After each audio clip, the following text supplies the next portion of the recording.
నమస్తే తెలుగు న్యూస్కి స్వాగతం. అప్సన్ రాజేష్ గారు ఉన్నారు, ప్రముఖ రాజకీయ సామాజిక విశ్లేషకులు. నమస్కారం. నమస్కారం. రాజేష్ గారు, సీతారామాంజనేయులు అరెస్ట్ అయ్యారు, కస్టడీకి తీసుకున్నారు, విచారణ చేస్తూ ఉన్నారు. అయితే ఈ క్రమంలో ఉండవల్లి అరుణ్ కుమార్ ఆయన్ని కలిశారట. అయితే ఒక పత్రిక, ఒక మ్యాగజైన్ నడిపే వీళ్ళు రాసుకొచ్చారు, సీతారామాంజనేయులు వ్యవహారంలో బ్రాహ్మణుల ఆగ్రహం, సీతారామాంజనేయులను అరెస్ట్ చేసి ఇట్లా కస్టడీకి తీసుకొని వీటన్నింటి మీద ఎట్లా అర్థం చేసుకోవాలి దీన్ని?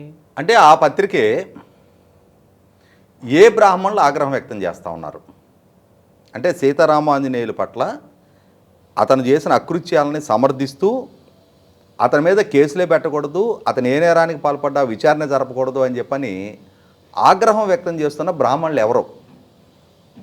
ఎందుకంటే మనకు తెలిసి సహజంగా బ్రాహ్మణులు ప్రధానంగా చేసే వృత్తి ఏంటి? పౌరోహిత్యం. పురోహితులు అంటారు. పురోహితులు అంటే పురం హితం కోరేవారు అని. వారు సర్వేజన సుఖినోభవంతు అంటారు. అందరూ సుఖంగా ఉండాలి అని చెప్పని దీవిస్తారు. సహజంగా ఇంక్లూడింగ్ మైసెల్ఫ్, నేను కూడా నా పెళ్లి చేసిన పంతులు గారు మా ఊరు గుడి అర్చకులు గారి అబ్బాయి, నాకన్నా 1 సంవత్సరం పెద్ద. అయినా సరే తనకి కాళ్ళకి నమస్కారం చేసి తన దగ్గర ఆశీస్సులు తీసుకుంటాగా నేను. అంటే ఏంటి? వ్యక్తిగా ఆయన వయసు ఎంత అనేది కాదు పరిగణలోకి తీసుకునేది, వారు చేస్తున్న ఆ వృత్తికి ఇచ్చే గౌరవం. అది 99% ఆ గౌరవాన్ని నిలబెట్టుకునే వాళ్ళే ఉంటారు. వాళ్ళలో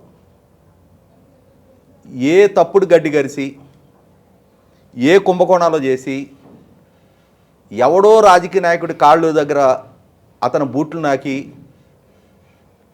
అతని మెహర్బానీ కోసం వీళ్ళకున్న అధికారాన్ని దుర్వినియోగం చేసి, ఈ అధికారాన్ని అడ్డుపెట్టి ఎవరో అమాయకుల్ని హింసించి క్రూరత్వాన్ని ప్రదర్శించే వాళ్ళని ఓన్ చేసుకోవడానికి వాళ్ళు సిద్ధంగా లేరు. ఎందుకు సిద్ధంగా లేరు అని అంటే, నిజమే, ఇతను ఇంటెలిజెన్స్ చీఫ్గా పనిచేశాడు, సుదీర్ఘకాలం ఐపీఎస్ అధికారిగా ఉన్నాడు. మరి ఇతనికున్న అధికారం ద్వారా, ఇతనికి పాలకులతో ఉన్న యాక్సెస్ ద్వారా రాష్ట్రంలో ముఖ్యంగా గ్రామీణ ప్రాంతాల్లో కనీస మాత్రపు ఆదరణ నోచుకొని ఆలయాల్లో కడు పేదరికంతో బతుకుతున్న బ్రాహ్మణులు ఎంతమంది ఉన్నారు? వాళ్ళ కోసం ఏ రోజన్నా ఇతను నిలబడి, అరే నాతో పాటు సహబ్రాహ్మణులు వాళ్ళందరూ, నా కులస్తులు వాళ్ళందరూ చాలా పేదరికంలో ఉన్నారు, నాకున్న ఈ పరపతినిపై పెట్టి ఈ ప్రభుత్వాల దగ్గర మాట్లాడి వీళ్ళ ద్వారా వాళ్ళకి ఏదైనా లబ్ధి చేకూరేటట్టు ఏదైనా వెసులుబాటు చేపిద్దామని చెప్పని ఎప్పుడైనా నేను ప్రయత్నం చేశాడా? మరి ఇవాళ ఈయన అరెస్ట్ అయ్యేటప్పటికి ఈయనకి బ్రాహ్మణత్వం గుర్తొస్తుందా? ఈయన అరెస్ట్ అయ్యాడు కాబట్టి, ఈయన మీద కేసులు నమోదైనవి కాబట్టి మరి బ్రాహ్మణులు ఈయన్ని, నీకు అధికారం ఉంది కదా, నువ్వు రఘురామకృష్ణరాజు గారిని తీసుకొచ్చి కస్టోడియల్ టార్చర్కి గురి చేయి, కుమ్మేసే, నీకెందుకు, నీకు ఏదైనా అవసరం అయితే మేము వచ్చి నీకు అండగా నిలబడతామని చెప్పని పంపించారా? ఇవాళ కాదంబరి జత్వాని అని చెప్పని ముంబైకి సంబంధించిన, మన ప్రాంతానికి సంబంధం లేదు, మన రాష్ట్రానికి సంబంధం లేదు, మన భాష మాట్లాడే అమ్మాయి కాదు, తానెక్కడో ముంబైలో తన పని తాను చేసుకుంటూ బతుకుతూ ఉన్న అమ్మాయి. ఆ అమ్మాయి తన మీద అఘాయిత్యం జరిగింది అని చెప్పని అక్కడ ఒక అపర కుబేరుడి మీద కేసు పెట్టింది. అది వారిద్దరి వ్యక్తిగత సమస్య. దానికి ఆంధ్రప్రదేశ్ రాష్ట్రంతో ఏం సంబంధం, ఆంధ్రప్రదేశ్ ప్రభుత్వానికి ఏం సంబంధం? ఈ పిఎస్ఆర్ ఆంజనేయులు సీఎంఓకి తన కింద పనిచేసే ఐపీఎస్ అధికారిని పిలిపించి, సో అండ్ సో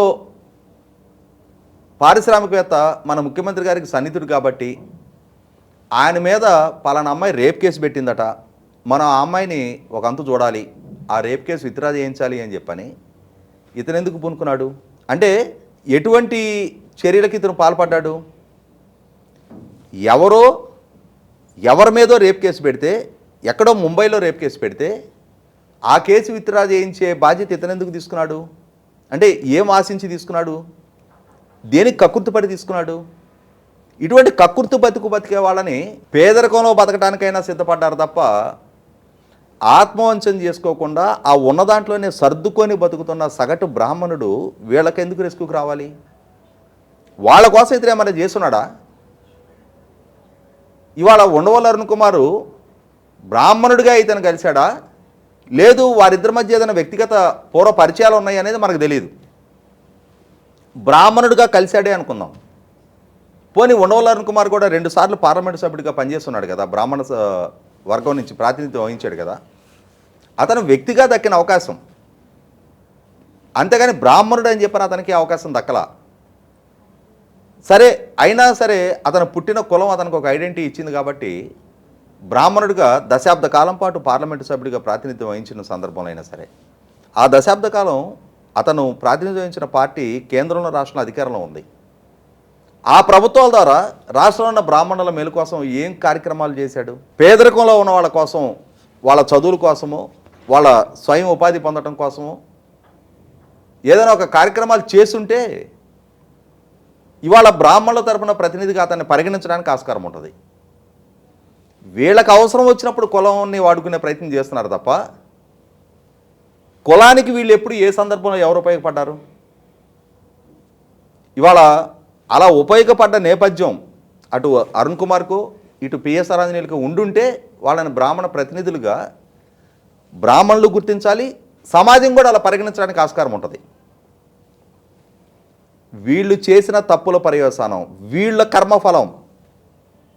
బ్రాహ్మణులకి కర్మ సిద్ధాంతం గురించి చాలా స్పష్టమైన అవగాహన ఉంది. ఎవరి కర్మ వాళ్ళని వెంటాడుతుంది అనే సత్యం తెలియని బ్రాహ్మణులే లేరు. ఇవాళ పిఎస్ఆర్ ఆంజనేయులు స్థితి అతను స్వయంకృతాపరాధం. అతను ఉన్నత విద్యావంతుడై ఉండి డీజీపీ హోదాకి ఎదుగుండి ఆ అధికారాన్ని దుర్వినియోగం చేసి రఘురామకృష్ణరాజు గారి కస్టోడియల్ టార్చర్లో, కాదంబరి జత్వాని ఇష్యూలో, జగన్మోహన్ రెడ్డి గారి పాలనా హయాంలో అతను 4 విధులు నిర్వహించాడు. ఒకనాడు రోడ్ ట్రాన్స్పోర్ట్ కమిషనర్గా ఉండి జగన్మోహన్ రెడ్డి గారు రాజకీయ ప్రత్యర్థి అయినందుకు జేసీ ప్రభాకర్ రెడ్డి గారిని వెంటాడి వేధించి జైలు పాలు చేశాడు.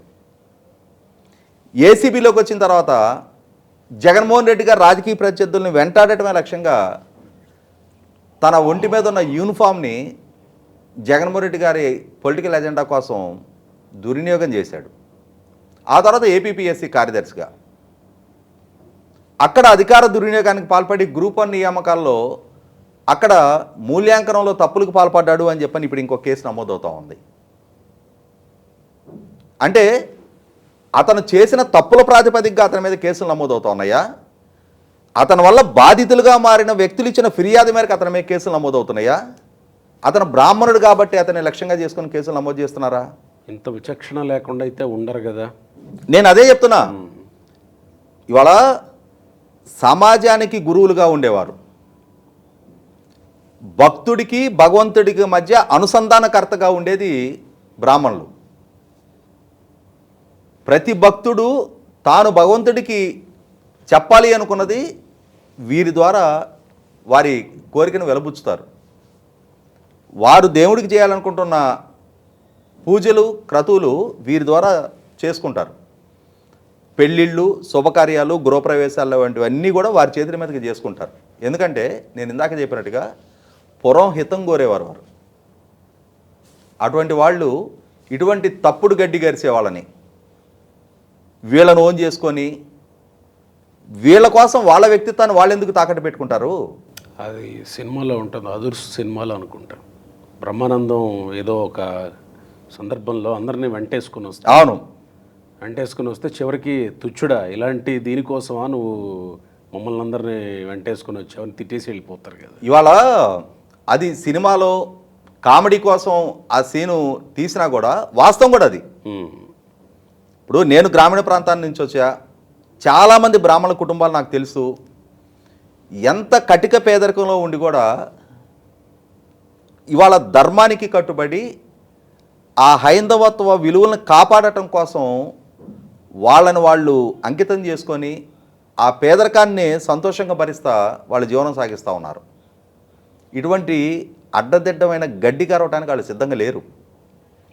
అటువంటి వాళ్ళు చేసే తప్పులకి వాళ్ళెందుకు అంటే ఈ తప్పుల్ని వాళ్ళెందుకు ఎండార్ చేస్తారు? రైట్. ఇవాళ నేను ఇందాక చెప్పినట్టుగా ఉండవల్లి అరుణ్ కుమారు, పిఎస్ఆర్ ఆంజనేయుల్ని, లేకపోతే మల్లాది విష్ణు లాంటి వాళ్ళని వాళ్ళ రాజకీయ అవసరాల రీత్యా వాళ్ళ తప్పుల్ని కడిగేసుకోవడానికి కులాన్ని ఒక కార్డుగా వాడే ప్రయత్నం చేసినా కొద్దిమంది ఆ పార్టీలను ఆ వ్యక్తులను అనుసరించే వాళ్ళు దాన్ని బలపరచొచ్చేమో తప్ప మొత్తం యూనిఫామ్గా కులం మొత్తం వీళ్ళ వెనక నిలబడటం, వీళ్ళ కోసం ఆగ్రహవేశాలు వ్యక్తం చేయటం, అంతటి అమాయకత్వంలో అంతటి అవివేకులుగా వాళ్ళు లేరు. చాలా విచక్షణ కలిగిన వాళ్ళు, చాలా విఘ్నతో వాళ్ళు వ్యవహరిస్తారు. ఇటువంటి వాళ్ళని మనకన్నా ముందు వాళ్ళే వెలేస్తారు. రైట్.